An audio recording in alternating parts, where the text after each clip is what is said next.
radiocapi.net. Vous êtes déjà très nombreux branchés à suivre cette émission, à nous envoyer vos questions et préoccupations. Nous ferons un effort de les lire et voir si possible de vous mettre en ligne pour que vous puissiez poser directement vos questions au ministre. Monsieur le ministre, merci d'avoir répondu à notre invitation. Merci, Madame Kelly. Beaucoup de préoccupations des Congolais sur les questions d'actualité. On va commencer par les discussions directes de Doha entre le gouvernement congolais et la délégation de l'AFC M23. Après près de 3 semaines d'échanges plutôt infructueux, il faut le dire, ponctués par quelques séances directes entre les deux délégations. Aucune avancée significative à Doha. Quelles en sont les causes ? Madame, j'ai envie de vous poser la question, d'où vous tirez ces informations ? De nos sources sur place, vos monsieur sources le sur ministre. place vous disent que les discussions étaient infructueuses. Oui. Bon, je suis désolé. Parce qu'aujourd'hui, nous avons appris que la délégation de l'AFC M23 s'est retirée. Vous l'avez appris de qui ? De nos sources sur place. Je crois que vos sources se sont trompées. Je ne voudrais pas aller plus loin parce que je pense que dans les prochaines heures, il y aura une communication qui viendra sûrement bien fixer le cadre de ces discussions. Ce n'est pas au gouvernement de communiquer dans ces cadres. Nous avons une médiation. Lorsque je vous pose la question de vos sources, c'est justement pour savoir d'où ça vient, parce que nous assistons depuis plusieurs semaines et plusieurs mois à des tentatives où parfois de bonnes sources peuvent essayer de vous manipuler. De toute évidence, ce qu'il faut savoir, Madame Kelly, c'est que pour tous les processus que nous avons commencés dans les cadres de la résolution du conflit dans l'Est, nous sommes dans une phase d'atterrissage. Et la phase d'atterrissage en aviation, c'est une phase qui est très critique et qui est très sensible.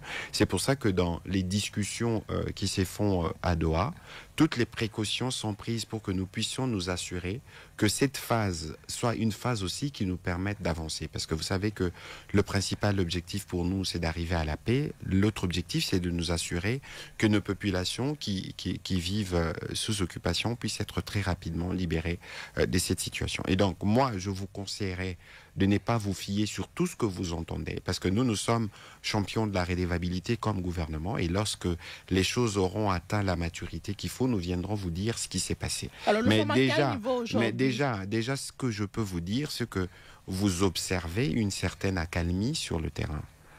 Il y a évidemment des incidents, monsieur le porte-parole. Attention. Il y a des incidents qui sont répertoriés, mais attention, ces combats, c'est entre qui et qui.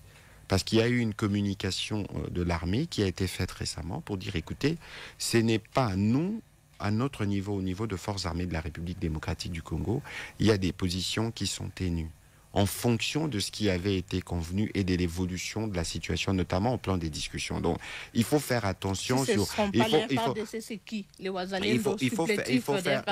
Il faut faire attention justement dans la manière de qualifier et de désigner les responsables de ce qui s'est fait sur terrain. La situation, elle est critique.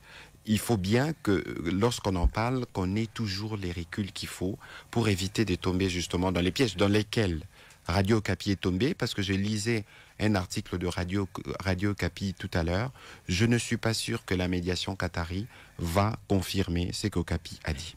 Vous qui avez peut-être la bonne information, puisque vous doutez de celle de Radio Okapi, qu'est-ce qui se passe actuellement à Doha? Est-ce que la délégation du M23 est présente? C'est ce que je suis en train de vous dire. Et il ne m'appartient pas de parler de ce qui se passe à Doha, dès lors c'est un processus qui est organisé autour d'une médiation. Et je pense que la médiation qatari pourra, les moments venus, et ça ne saurait plus tarder, communiquer pour vous permettre d'être édifié. Et après la communication, on pourra peut-être revenir pour d'autres interviews où nous pourrons vous donner davantage d'éléments. La RDC est représentée à Doha par qui? Mais je crois que vous retournez la question dans plusieurs facettes. On peut faire une on peut savoir qui représente la RDC à Doha ou le gouvernement congolais. On peut faire une économie de temps en attendant qu'il y ait justement...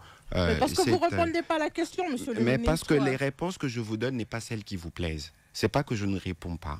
Ici, il faut comprendre, je vous ai expliqué la délicatesse du processus et il faut regarder aujourd'hui. Je vous ai dit qu'il y avait une accalmie sur le terrain de manière générale. Vous doutez? Je vous avais dit tout à l'heure que le processus, il est délicat, il est sensible. Et c'est parce que le processus est sensible qu'on s'abstient de faire des déclarations qui peuvent être mal interprétées. Mais concédez-moi le droit de vous dire à ces stades que lorsque Radio Okapi dit que les discussions ont été infructueuses, c'est un peu précipité parce que je ne suis pas sûr que vous avez parlé aux Qataris parce que c'est eux qui font la médiation et c'est eux qui vont communiquer. Nous avons des sources sur place, monsieur le ministre. Mais on attendra dans les prochaines heures, c'est que vos sources diront et c'est que nos sources qataries. Vous ne voulez pas nous dire à quel niveau sont ces discussions, mais est-ce qu'on peut savoir qui représente la RDC à ces discussions? Écoutez, je pense que vous remuez la question.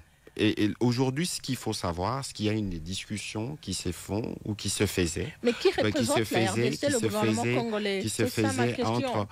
Mais pourquoi vous vous empressez? On voudrait savoir qui discute. Je vous dis que nous sommes le champion de la redevabilité. Je vous dis aussi que dans le cadre de la médiation qui est faite autour de Qatari, il y a évidemment un protocole qui a été établi sur la conduite des discussions. Aujourd'hui, ce n'est pas important de vous dire c'est Madame Kelly Kouté qui était à Doha ou c'est Monsieur Patrick Muyaya. Nous attendons que la médiation puisse faire sa communication et à partir de ce moment-là, nous pourrons revenir avec des détails pour que les personnes, les uns les autres, puissent être édifiées. Monsieur le ministre, il y a trop de flou autour de ces discussions de Doha. Il n'y a aucun flou. Le flou, justement, le flou, justement, c'est celui que vous voulez apporter. Parce que lorsque les discussions ont été convenues, lorsque le président de la République autour de l'émir du Qatar a rencontré le président Kagame, il y a des choses qui ont été convenues. Et dans cet ordre, les choses se font. Je vous ai dit tout à l'heure que les discussions n'étaient pas infructueuses telles que vous les dites. La question pour nous n'est pas de dire qui y est ou pas. La question pour nous, c'est de savoir si nous avançons dans le sens de la paix ou pas. Et je pense que dans ces sens, nous avançons dans le cas d'un processus sensible. Et je vous dis aussi, prenez votre mal en patience. Dans les heures qui viennent, vous serez plus édifiés par rapport à ce qui se passe à Doha. On peut compter donc sur ces discussions de Doha pour la restauration de la paix. Écoutez, RDC. La paix, c'est l'objectif. Évidemment qu'on peut compter, y compris sur ce qui se passe à Doha, parce que nous sommes dans un processus général à plusieurs niveaux, mais avec un seul objectif, parvenir à la paix. Et je pense que ce qui se passe à Doha va concourir aussi au retour de la paix. Alors, au même moment, il y a des discussions à Doha sur le terrain. Vous avez appris, monsieur le ministre, que les combats ont repris à Walikale, dans certaines localités, petits villages autour de Walikale Centre. Mais écoutez, j'ai lu la dépêche de Radio Okapi, entre autres. Nous avons deux sources. Ici, madame, comme je vous disais tout à l'heure, nous sommes dans un processus sensible. Mais ce qu'il faut savoir, il faut savoir que ce que nous faisons comme gouvernement, attention. Nous connaissons ceux avec qui nous sommes en conflit depuis plusieurs années. Donc il faut considérer qu'il n'y a aucun élément qui n'est pas pris en compte dans ce que nous faisons, y compris ce que vous nous rapportez. Parce que vous, avant d'en parler, nous, on était peut-être informés avant vous. Il y a des combats ou pas? Comme gouvernement. Et donc, de toute évidence, je vous ai dit tout à l'heure que globalement, il y a une accalmie sur le ligne du front.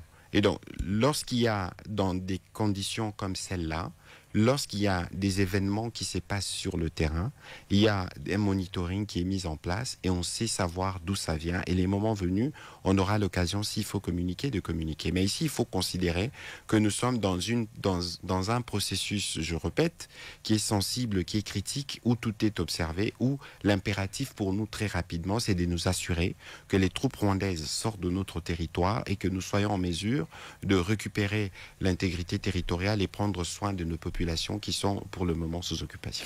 Francis, qui nous écrit depuis la ville de Goma au nord Kivu, dit ceci: la situation sécuritaire au nord et sud Kivu reste très préoccupante. Est-ce que le gouvernement congolais se sent-il incapable d'en finir avec le M23? Écoutez, on ressasse la question. Autant nous comprenons la préoccupation de... Vous savez, madame, tous les vendredis en conseil de ministres, le ministre de la Santé nous fait un briefing détaillé sur la situation sur le terrain, y compris dans les centres hôpitaux, dans les différents centres de santé, la situation épidémiologique. Nous suivons toute la situation au quotidien. Et ici, ce que je peux dire à nos populations de Goma, c'est de savoir premièrement que nous sommes très solidaires et qu'il n'y a aucun jour qui ne passe où nous ne partageons pas leur peine et la nécessité pour elles d'être très rapidement libérées de ces conditions dans lesquelles ils sont. Et donc, il faut considérer que chaque fois que nous agissons en fonction de cet objectif et nous les faisons avec toutes les gravités et toute l'urgence que cela requiert. Alors, puisque nous parlons de tous ces processus pour la restauration ou le retour de la paix dans la partie est de la RDC, le président togolais, Faure Gnassingbé, a été nommé comme nouveau médiateur ou désigné comme nouveau médiateur par l'Union africaine. Médiateur pour essayer de trouver de solutions à la crise que connaît la RDC actuellement, crise sécuritaire surtout. Monsieur le ministre, alors, Doha, Union africaine, ça va se passer comment? Mais je l'ai dit précédemment, ça veut dire que nous sommes dans un processus qui a plusieurs étages. Mais l'objectif, c'est d'arriver vers la paix. N'oubliez pas que lorsque les choses se faisaient autour du président angolais, on avait d'une part Luanda et Nairobi. Et donc ici, il faut considérer que dans le cadre de la médiation africaine, de l'Union africaine, qui est maintenant conduite par le président togolais, il est en train, je pense, de faire le tour de tous les chefs d'État de la région pour avoir sa température, évidemment, avant de relancer le processus au niveau bilatéral entre les deux pays. Mais entre-temps, à Doha, il y a des discussions qui se font entre les représentants justement de l'État congolais et ceux du M23 pour voir à quel moment les deux processus vont se joindre. Mais il ne faut pas oublier qu'au-delà justement du travail qui est fait par le nouveau médiateur, il y a un travail préalable qui a été fait. N'oubliez pas qu'il y a eu une réunion de l'EAC SADC, il y a des généraux de tous ces pays qui se sont réunis, il y a des plans qui prévoyaient notamment la réouverture rapide de l'aéroport de Goma et des voies d'accès, qui pour nous est un point urgent, mais il y a toutes ces questions qui sont en même temps en train d'être traitées. Je vous ai dit que nous sommes dans un processus d'atterrissage, qui est sensible, mais il faut considérer que tout ceci se fait avec l'objectif d'arriver à la paix. Alors, il y a espoir donc d'ici là, on va oublier cette guerre dans la partie est de la RDC. La question, ce ne sera jamais d'oublier la guerre, parce que après la guerre, il faut qu'il y ait de la justice. Après la guerre, il faut qu'il y ait des garanties que cela ne se reproduira pas. Mais ici, nous sommes, derrière le président de la République, optimistes quant à l'aboutissement de différents processus qui ont été engagés.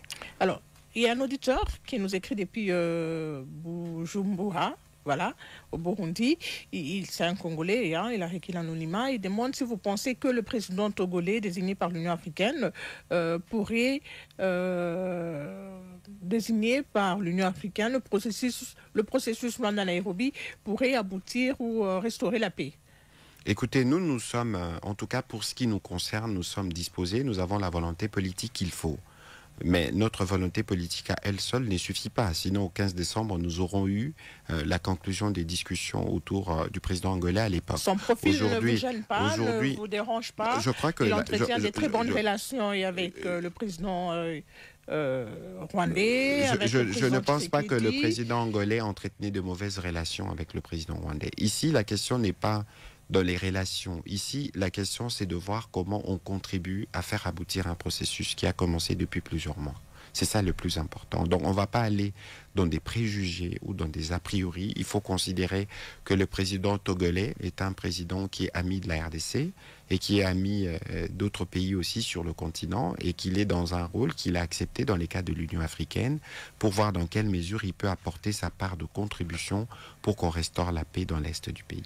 Au cas où la fumée blanche, on obtenait la fumée blanche au Qatar, à Doha, monsieur le ministre, est-ce qu'on va poursuivre avec le processus de Luanda et Nairobi? Bon, écoutez, aujourd'hui, il faut savoir qu'il y a une ligne qui a été tracée par la résolution 2773.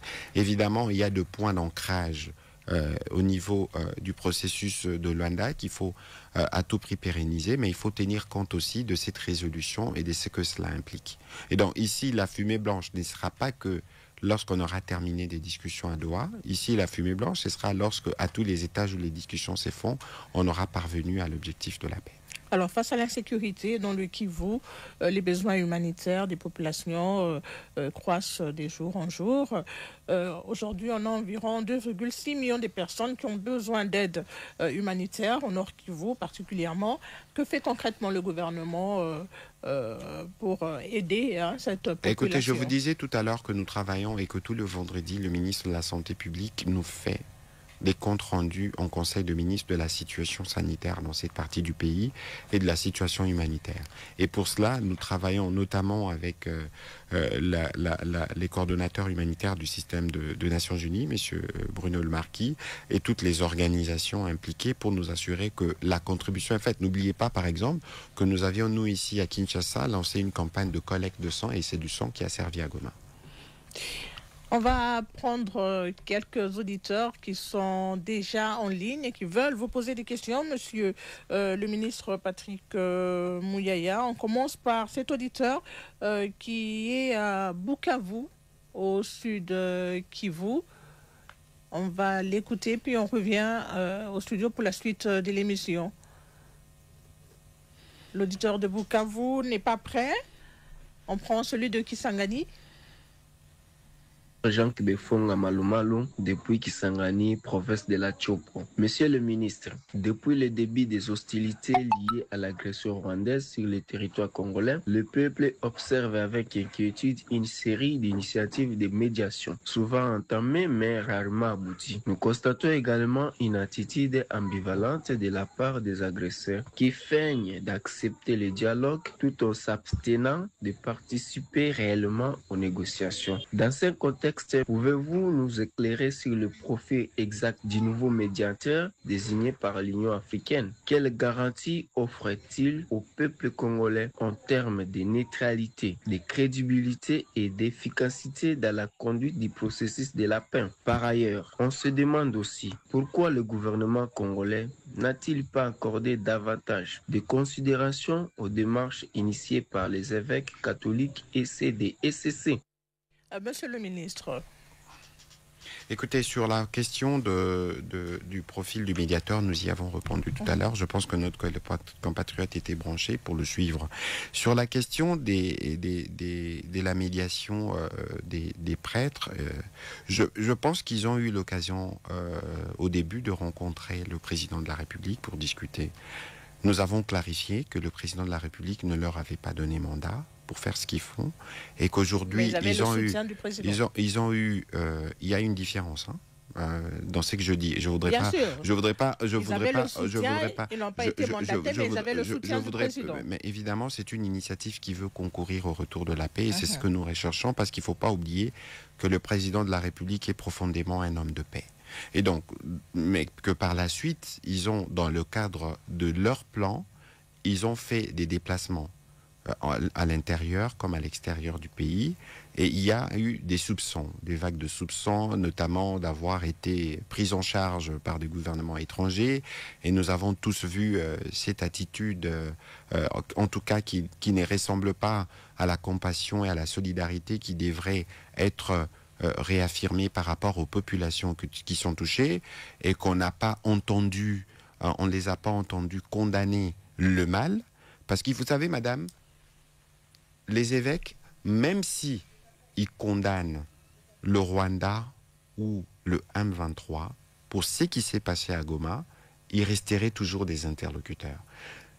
Parce que sinon, beaucoup risquent de croire. Et c'est pour ça que dans cette démarche, elle suscite beaucoup de polémiques, parce qu'on a l'impression que les prêtres n'agissent pas tels qu'ils devraient agir en étant bien au milieu du village.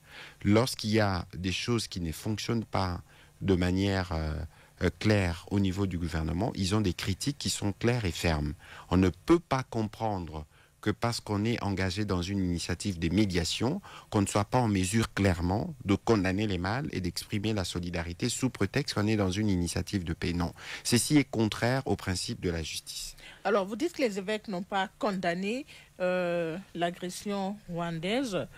Pourtant, on a vu l'archevêque de Kinshasa condamner ce qui se passait à Goma. Vous vouliez que ces évêques utilisent les mêmes termes que attention, madame. La question, ce n'est pas... Non, attention. La symbolique est importante. Nous tous, on a vu les images de Goma. Il ne faut pas oublier qu'il y a des milliers de familles qui ont été endeuillées. Et lorsque nous allons voir les prêtres ou les évêques, nous allons les voir y compris parce qu'ils ont des mots pour nous consoler.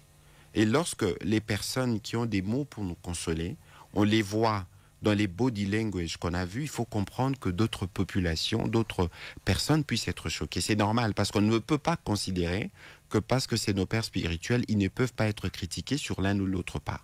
Y compris lorsqu'il y a certains qui pensent qu'il y a eu de soupçons où ils auraient bénéficié de largesse de certains chefs d'État. Mais ce n'est pas le débat aujourd'hui. Il faut considérer qu'il y a une initiative qui voulait ramener la paix.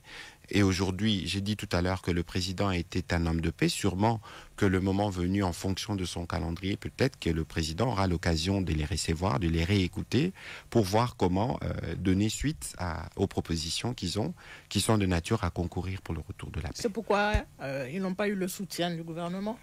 Mais est-ce qu'ils aient demandé le soutien du gouvernement? Ils avaient besoin de demander le soutien du gouvernement. Mais lorsque vous parlez de soutien, il y a par exemple, il y a l'initiative qui est conduite par l'apôtre Jiba ou l'initiative qui est conduite par le pasteur Kankienza.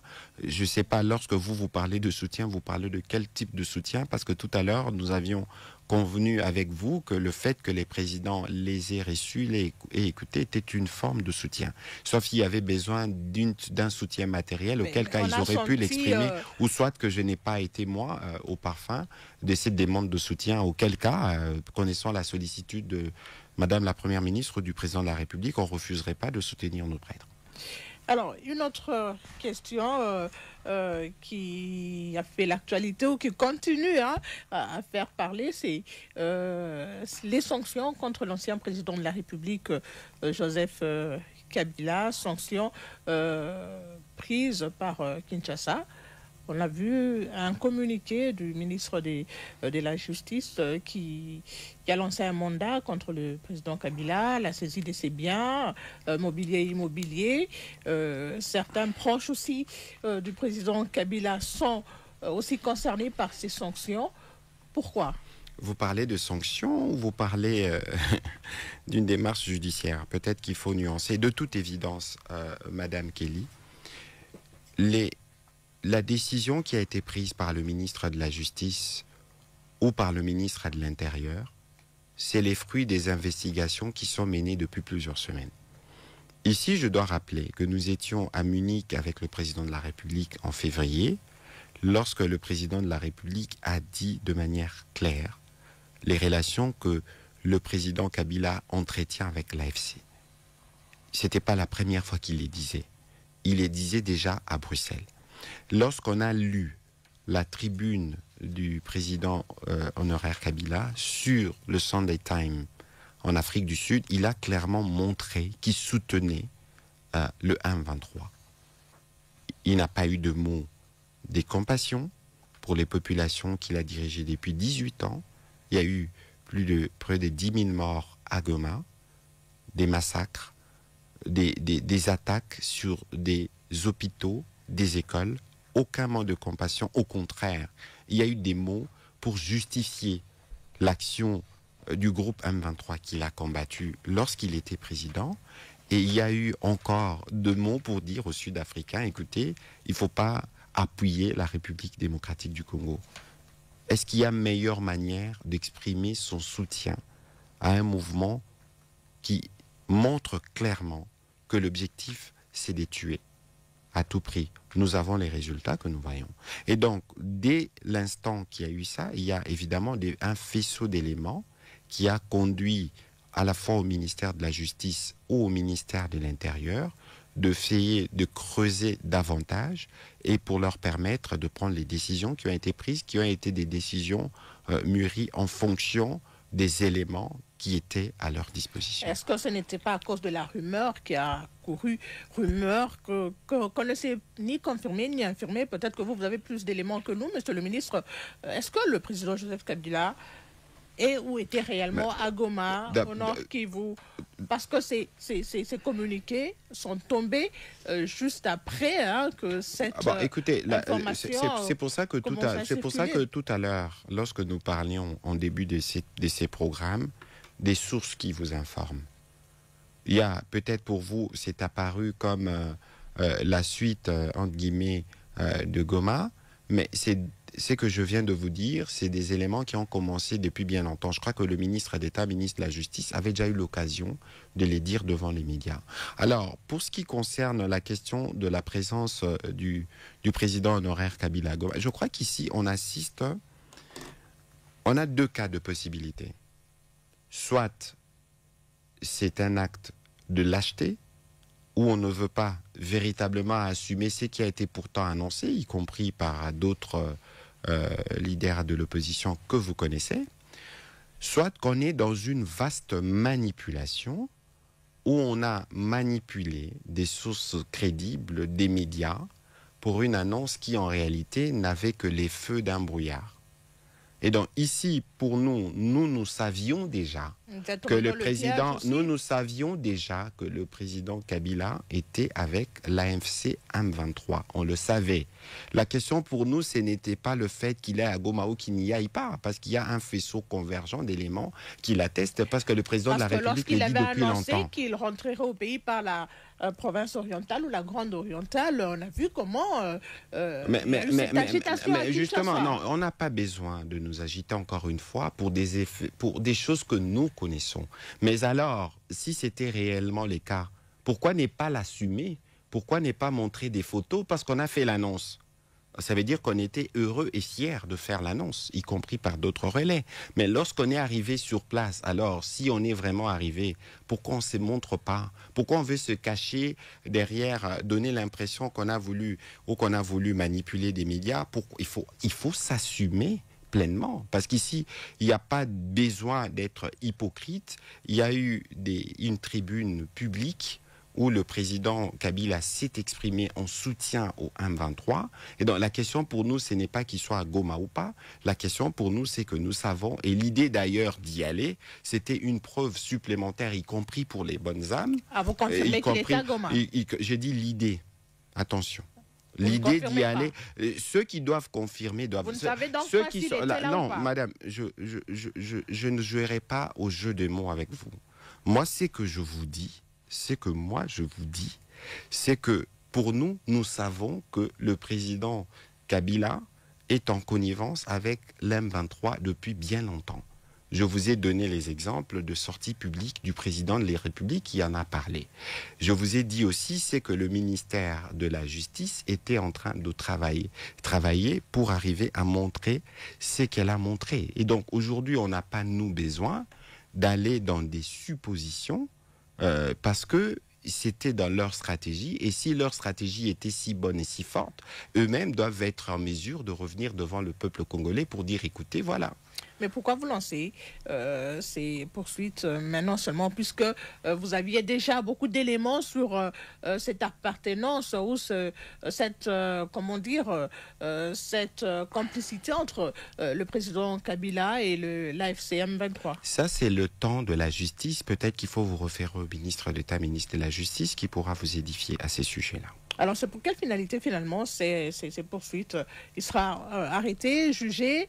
Encore une fois, s'il vous plaît, monsieur le ministre, puisque Kabila, c'est l'AFC M23, vous négociez avec... vous n'avez pas négocié, hein, il y a des discussions en ce moment à Doha entre le gouvernement et ce même AFC M23. Qu'est-ce que vous recherchez, finalement? Écoutez, madame, s'il vous plaît, ne mélangeons pas les choses pour ne pas troubler ceux qui nous suivent. Ici, nous savons la guerre que nous avons. Nous savons qui aujourd'hui sont des soutiens du M23. Nous les savons. Il y a eu des sorties publiques qui l'ont soutenu. Et ce n'est pas seulement le président Kabila. On a vu d'autres qui ont du mal à s'assumer pleinement.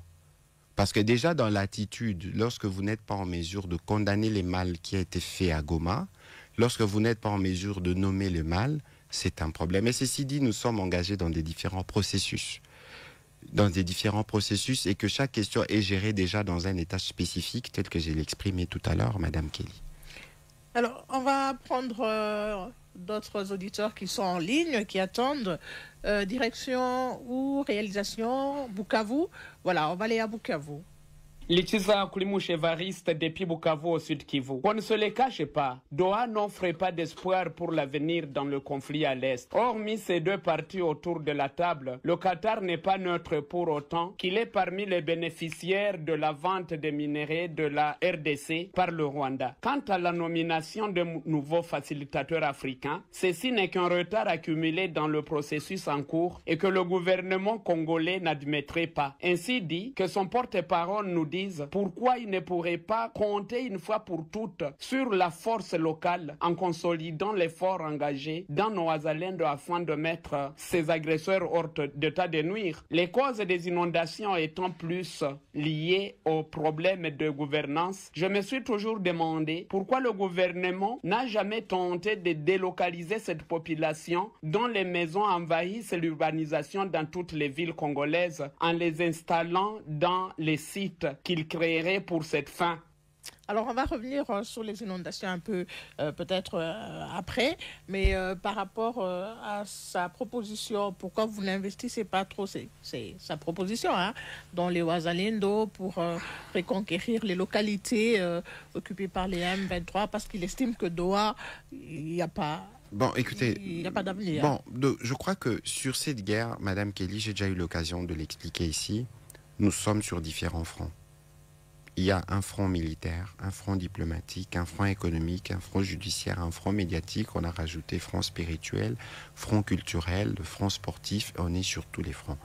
Et il faut considérer que actuellement, nous sommes plutôt dans une dynamique depuis la résolution 2773, parce que les gens ne font peut-être pas très attention. Le président de la République a été très radical sur le sujet en termes des discussions. Pourquoi il a été ?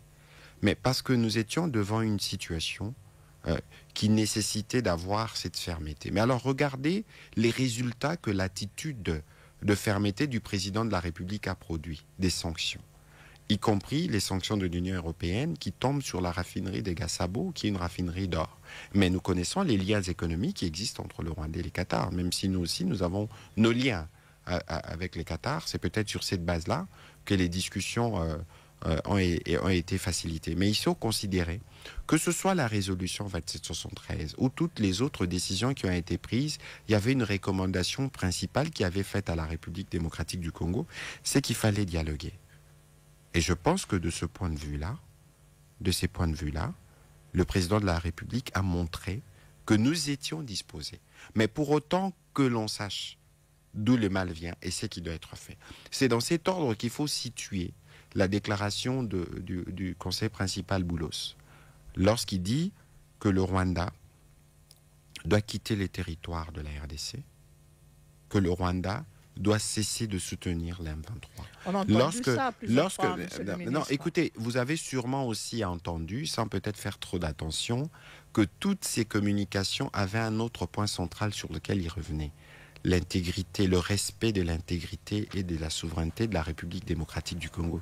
Ceci dit, nous sommes dans un processus démocratique, j'allais dire diplomatique, le processus diplomatique qui a son temps,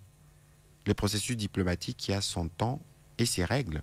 Mais le simple fait que le conseiller principal américain, le Dr Boulos, rappelle cet impératif au Rwanda, c'est une forme de pression.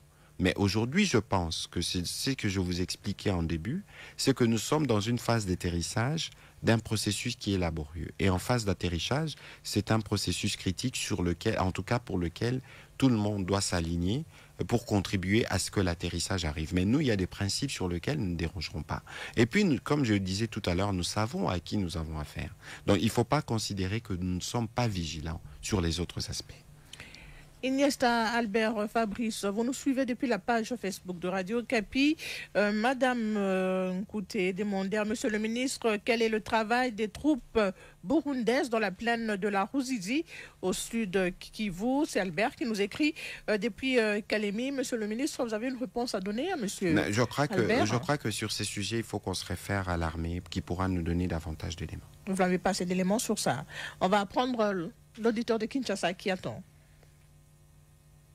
Alphonse Tchefou depuis la ville-province de Kinshasa. Pourquoi le gouvernement congolais a accepté d'aller au Qatar, quand bien même Qatar est ami intime du Rwanda? Pourquoi le gouvernement n'est pas capable d'acheter le matériel militaire moderne pour bouter l'armée rwandaise, le M23, hors du territoire national? Le nouveau médiateur désigné par l'Union africaine n'aura pas une tâche facile, car le processus de Luanda est presque mort et les parties au conflit ne sont pas prêtes à faire des concessions. Monsieur Patrick Mouyaya, dis-nous pourquoi le gouvernement a mis beaucoup de temps pour ordonner les poursuites judiciaires contre l'ancien président Joseph Kabila, malgré les témoignages d'Eric Kouba. Pourquoi seulement maintenant? Si à l'époque, vous craignez de briser la cohésion nationale, qu'est-ce qui a changé?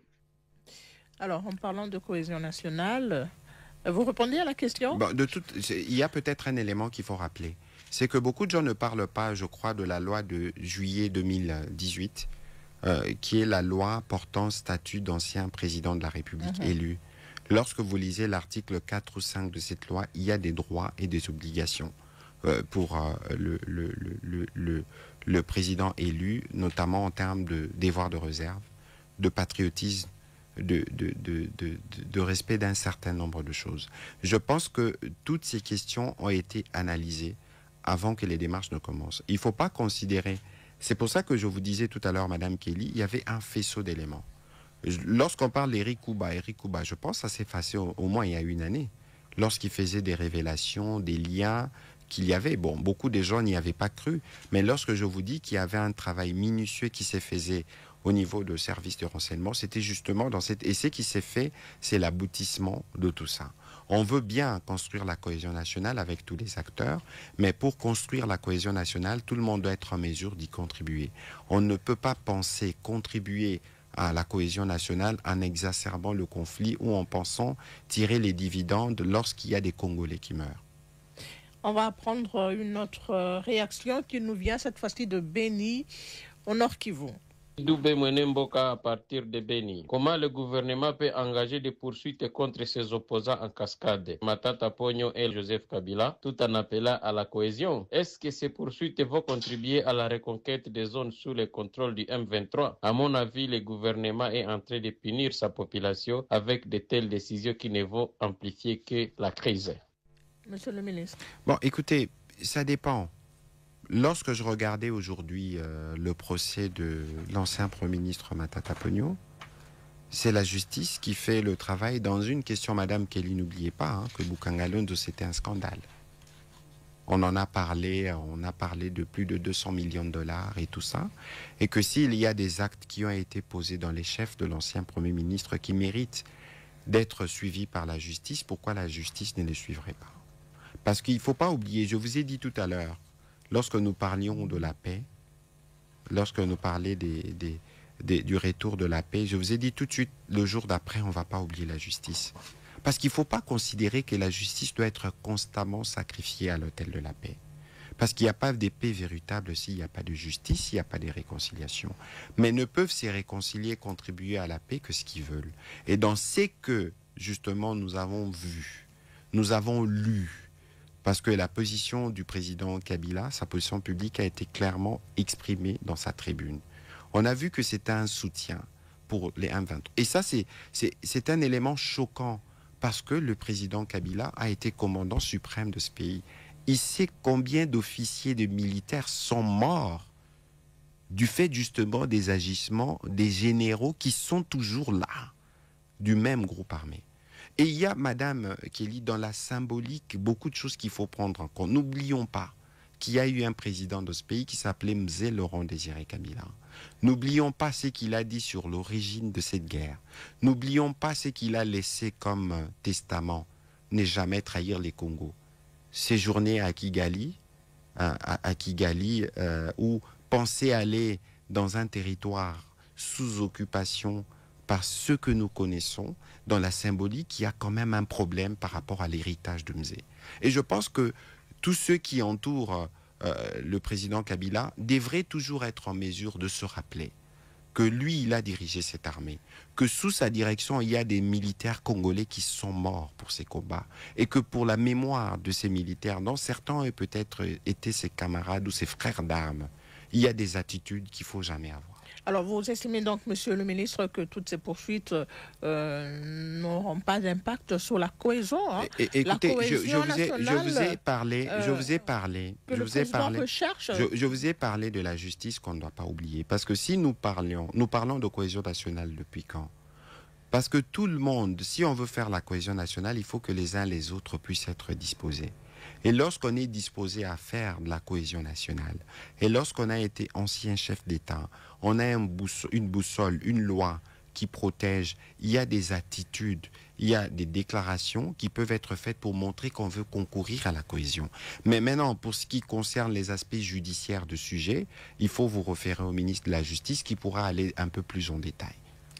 Il y a un auditeur, Joe Tamboué, qui demande au ministre d'abord qui gère les fonds récoltés auprès des citoyens congolais au profit des FRDC. Mais écoutez, le fonds sont gérés, il y a un compte. J'espère que lui qui nous parle a déjà contribué aussi. C'est volontaire et ça dépend de ce qu'il gagne. Il y a un compte qui est indiqué régulièrement dans le cadre de la campagne Congolais Téléma. Et dans le cadre de la campagne Congolais Téléma, nous communiquons sur ce qui est donné. Et en termes de gestion, il faut considérer, madame, que nous y appliquons la plus grande transparence. Parlons des inondations à Kinshasa et dans certaines grandes villes de la République. Monsieur le ministre, on a eu quand même, le bilan était quand même assez lourd lors des dernières inondations à Kinshasa. Comment le gouvernement gère cette question? Écoutez, la première chose qu'il faut noter dans la gestion de ces inondations, c'est la rapide réponse du gouvernement. Parce que nous sommes en face d'un phénomène naturel. On ne peut pas, comme j'aime à le dire et répéter, blâmer la pluie. Mais nous avons par exemple vu un phénomène nouveau qui nous a été expliqué de manière détaillée d'ailleurs le jour où nous avions une réunion avec le président de la République. Est-ce que vous savez que le côté latéral de la rivière Njili est passé de 64 mètres à 26 mètres? C'est-à-dire qu'on a fait des aménagements autour. Et que le cas que nous avons déploré récemment, c'était des eaux qui venaient d'une grosse pluie qui s'est abattue dans le Congo central et qui se sont déversées sur cette partie. Comme les emprises sont occupées, il y a eu débordement de la rivière Njili. La question la plus importante dans un tel cas, d'abord, c'est la réponse qu'on apporte. Et je pense que le gouvernement a réagi rapidement et on va pas s'enorgueillir parce que nous avons fait notre devoir. On aurait pu déplorer beaucoup plus des victimes, mais le nombre, grâce à l'intervention rapide du gouvernement, a été minime. Le président de la République lui-même s'est déplacé pour voir ces victimes qui ont été aussi aujourd'hui relogées provisoirement sur plusieurs sites. On s'assure qu'on leur apporte davantage de soutien. Mais il ne faut pas non plus oublier... on a des victimes qui se plaignent d'être abandonnées par le gouvernement. Les victimes de, comment ça s'appelle, ce quartier Alimété, le nom m'échappe, c'est un quartier où il y a souvent des inondations. Alimété et même à Kissin, il y a aussi des victimes là-bas qui sont abandonnées par le gouvernement, qui n'ont même pas reçu la visite des autorités. Je ne pense pas qu'ils ont été abandonnés. Parce que, Madame Kelly, vous ne savez pas ce que ça représente pour ces personnes qui ont été touchées. Vous perdez votre maison. On a vu une maman qui a perdu 5 de ses enfants.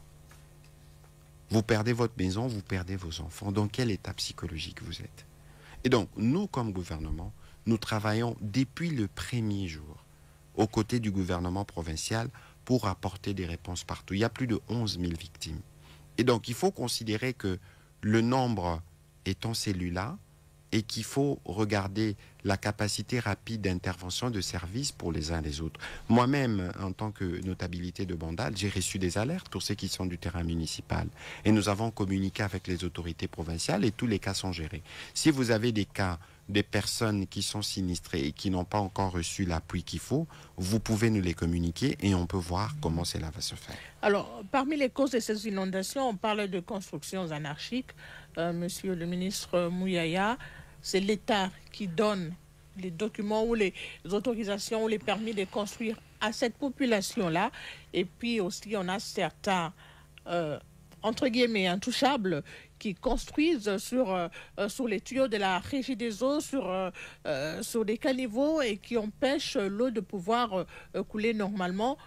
Pourquoi ça se passe comme ça dans un pays normal? Écoutez, madame, ce que nous vivons aujourd'hui, c'est une décennie des choses qui n'ont pas été faites par nous tous.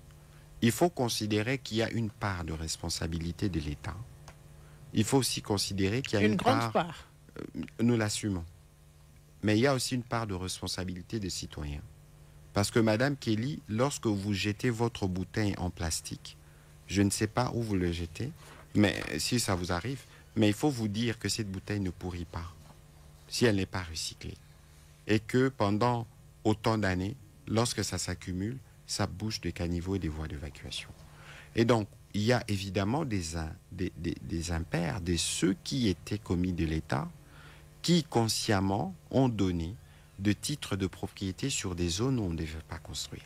Alors, dans la réunion que nous avions eue autour du président de la République, nous en avons parlé. Alors, ce qu'il y a de nouveau cette fois, c'est quoi? Parce qu'avant, on se disait toujours que nous allons raser à tel endroit, que nous allons raser à tel autre.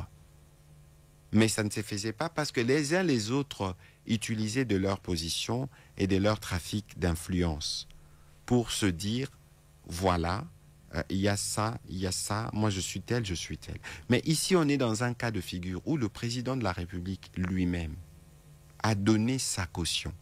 Je crois que vous avez vu hier ou avant-hier un communiqué du gouverneur de la ville qui annonce qu'il va raser des maisons situées dans la baie d'Engalema.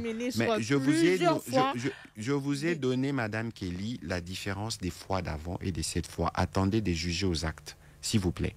Ensuite, il y a des décisions qui ont été prises au Conseil de ministres qui s'était tenu le week-end passé à Lubumbashi, notamment la mise en œuvre d'un plan opérationnel rapide de gestion des catastrophes, les curages de rivières, collecteurs et caniveaux, les dégagements de points de confluence entre les rivières et les fleuves Congo, les dragages du fleuve, les dégagements du boulevard du 30 juin et du boulevard Triomphal, les redimensionnements de la traversée sur l'avenue Kassavubu, la démolition des constructions sur le berge de rivière Funa, la construction des berges. Il y a une série de mesures. Je crois que demain soir, j'aurai l'occasion, au cours d'un briefing, de revenir avec le ministre d'État Guy Luando de l'aménagement du territoire qui était rapporteur de la commission de crise pour pouvoir donner justement ces éléments d'éclairage pour les uns et les autres qui nous suivent.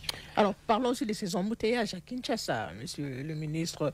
On a pris des mesures, le gouvernement a pris des mesures pour essayer d'amoindrir ou carrément de diminuer ces embouteillages dans la ville de Kinshasa, mais actuellement c'est compliqué de conduire à Kinshasa. Oui, la complication de conduire à Kinshasa est due à plusieurs aspects. Il faut qu'on le reconnaisse. Et puis, au niveau du gouvernement, il y a un effort pour contribuer à réguler la circulation. Les embouteillages, on les a à certaines heures et sur des axes précis qu'il faut identifier. Et sur ces actes, il y a un peu aujourd'hui... Il y a deux jours, je peux vous donner un exemple. Mes bureaux, c'est vers Fatima. J'ai quitté mes bureaux à 18h30 parce que je savais que j'avais interview à Radio Okapi, parce que Radio Okapi est situé au complexe UTEX qui est difficilement accès à ces heures-là. Mais je n'ai même pas fait 20 minutes pour arriver. Je suis arrivé de loin bien plus tôt que prévu, et tant mieux, parce que la circulation ce soir, elle était fluide. Mais ici, il faut considérer qu'il y a un défi qui s'impose à l'État, et pour lequel nous donnons de réponses, parce que si vous circulez dans certaines voies de Kinshasa, vous allez voir qu'il y a des travaux d'aménagement, de reconstruction, des routes, etc. Mais il y a aussi beaucoup de parts de discipline dans les chefs, des chauffeurs et des conducteurs. Et des conducteurs sur la route en termes de courtoisie routière et des BA. Vous savez, madame, les embouteillages, on les rencontre dans tous les pays du monde. Les embouteillages... Mais il y a un problème aussi des routes, monsieur le ministre. Mais je l'ai reconnu, j'ai dit qu'il y avait des routes qui étaient en reconstruction dans la ville. Mais même si nous avions toutes ces routes en place, est-ce que nous n'aurions pas pour autant de embouteillages? C'est une question à laquelle il faut répondre. Mais je crois aussi que globalement, il y a une part des autorités, celles que nous assumons, y compris pour ce qui concerne la voirie et tout ce qui va avec, mais aussi il y a une part de citoyens en termes de civisme ou de courtoisie routière lorsque nous sommes sur les routes. Alors, nous sommes, on me signale que c'est la fin. Nous sommes à la fin de l'émission, mais avant de vous laisser partir, Monsieur Mouyaya, on voudrait avoir votre position, ou la position du gouvernement, c'est à vous de nous dire, sur la proposition d'Olivier Kamitatou, porte-parole de Moïse Katumbi, qui propose une nouvelle forme d'État. Il propose le fédéralisme pour que les provinces puissent mieux se développer. Qu'est-ce que vous en pensez? Mais madame, j'ai envie de ne pas réagir à ça parce que c'est juste malveillant et malsain. Pourquoi? Dans un contexte où nous parlons d'abord de recouvrer l'intégrité territoriale. On va faire ces fédéralismes sur un territoire dont une partie est sous occupation. Est-ce que c'est ce qui va se faire?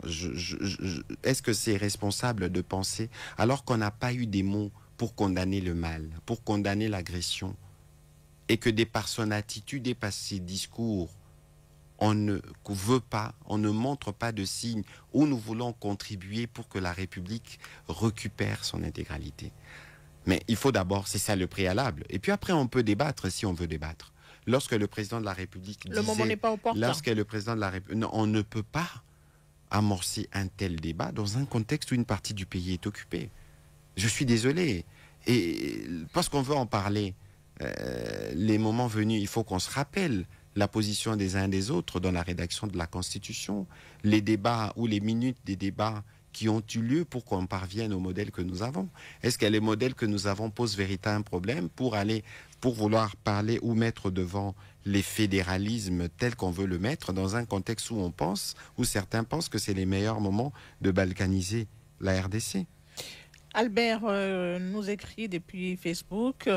Madame Kelly demandait au ministre pourquoi ne pas faire un dialogue national pour trouver des solutions à cette guerre d'agression, comme le gouvernement a déjà découvert que ce sont les Congolais qui sont les grands acteurs dans cette crise. Vous dites, madame? C'est un auditeur qui vous pose la question. Pourquoi ne pas organiser un dialogue national pour trouver des solutions à la guerre d'agression, comme vous avez découvert que ce sont les Congolais qui sont les grands acteurs dans la crise? Il y a eu des consultations. Il y a eu des consultations qui ont été faites. Et ces consultations autour du Conseil spécial, ceux qui avaient des idées sont allés les partager. L'idée d'une initiative de dialogue qui concourt au retour de la paix, personne ne peut s'y opposer. Personne ne peut s'y opposer. Est-ce que inclusive, monsieur? Bon, écoutez, je n'ai pas... il faut poser la question au Conseil spécial qui avait, lui, le mandat de tenir ces consultations. Mais ce n'était qu'un exemple, une illustration qui devrait vous montrer qu'il y a une disposition à aller vers la paix.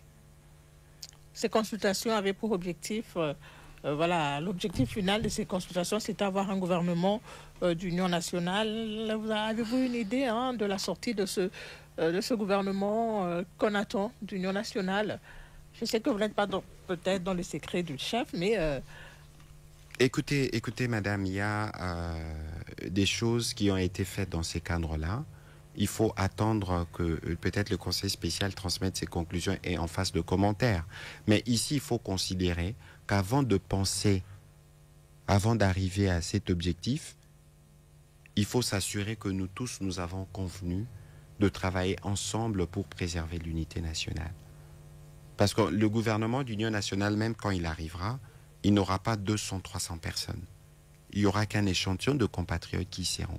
Le plus important ici, c'est nous tous, comment nous nous engageons dans la préservation de l'unité nationale.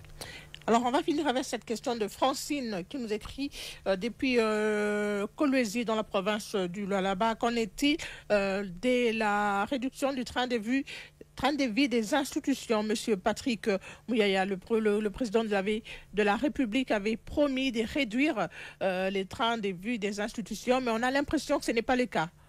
Écoutez, peut-être qu'il faut mieux se renseigner, parce que de manière systématique, toutes les dépenses publiques sont réduites de 30%. Toutes les dépenses. En tout cas, il faut aller vérifier au niveau de la chaîne de la dépense, au niveau du budget. On vous dira qu'il y a des coupes qui se font de l'ordre de 30%. Parce qu'il y a justement ces besoins où nous devons y aller. Et donc, il faut considérer que nous sommes... On a appris que ça a été fait seulement au niveau de l'Assemblée nationale, hein, les frais de fonctionnement. Moi, je suis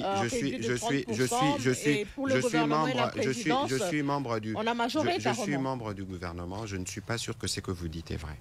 Il faut éviter d'aller dans ça. Parce que tout à l'heure, en début de cette édition, je vous parlais justement de l'évolution de la situation du Qatar. Je pense que si vous regardez vos téléphones, vous allez voir qu'il y a un communiqué qui vient de sortir.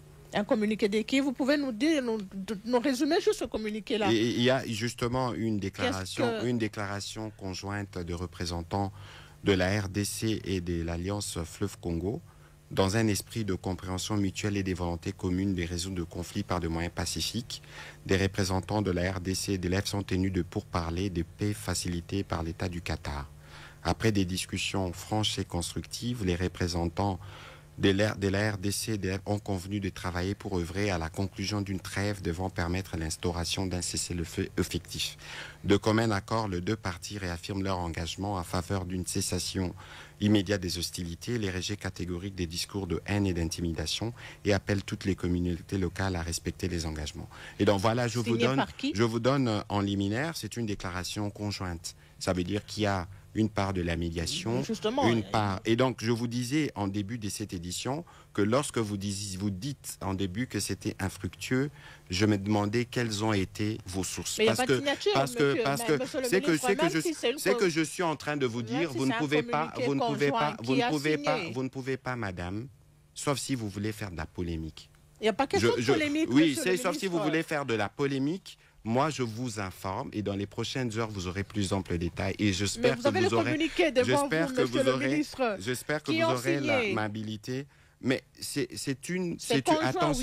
attention, madame, s'il vous plaît. S'il vous plaît, ce n'est pas de cette manière que la question doit être abordée. Ici, c'est un communiqué qui sort des trois parties qui ont été pendant ou impliqués dans les discussions. Je pense que le plus important, c'est les contenus, parce que comme porte-parole du gouvernement, je vous en parle. Donc ça nous engage, et regardez aussi des autres côtés. C'est là l'exhortation que je tiens à vous faire, vous professionnels de médias, avant de terminer, de faire attention à tout ce qui vous est rapporté. Parce qu'aujourd'hui, Okapi a bugué parce que vous avez parlé des discussions infructueuses et le soir, il y a un communiqué qui vous contredit. Merci, monsieur Patrick Kamuyaya, porte-parole du gouvernement central. Dialogue entre Congolais, c'est fini pour aujourd'hui. Merci à toute l'équipe qui m'a aidé à préparer ce magazine. Guy Maté, Étienne Lissumbu, Bertin Kassiama, Martin Sebouchangwe a supervisé ce programme. Derrière les caméras, Jonathan Fouanani, Hervé Voka et Clément Chimanga. Jean-Claude Tiala était à la mise en onde. Présentation et coordination, Kéline Kouté. Restez branchés sur la fréquence de la paix. Mbote bandeko lelo na elibino sango kitoko sango ya Sendwave. Sendwave ezali nini bandeko na ngai? Pona bandeko nyonso bazana posa ya ko aider famille ko sunga famille na bamboka ya bapaya ekomi facile na Sendwave. Bakosala yango ndenge nini?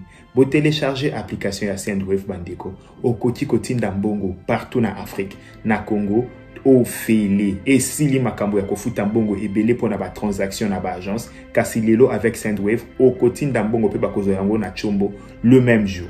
Deko na ngai pona kosala ezali simple. Au télécharger application, au cheba identité na yo, au koti kotinda mbongo facilement. Kasi esilité pona bandeko nyonso bako utiliser code promo na biso Tosha TV bazali na 10 € supplémentaires. Donc soki ou télécharger application tangu ya kotinda na place ya code promo au komi Tosha TV ozali na 10 €. Cela veut dire quoi? Soko tindi 50 bakozwa 60, soko tindi 70 bakozwa 80. Ko umela te bandeko kende ko télécharger Sendwave na yo mbala moko osala transaction ya liboso avec Sendwave, transaction facile et rapide.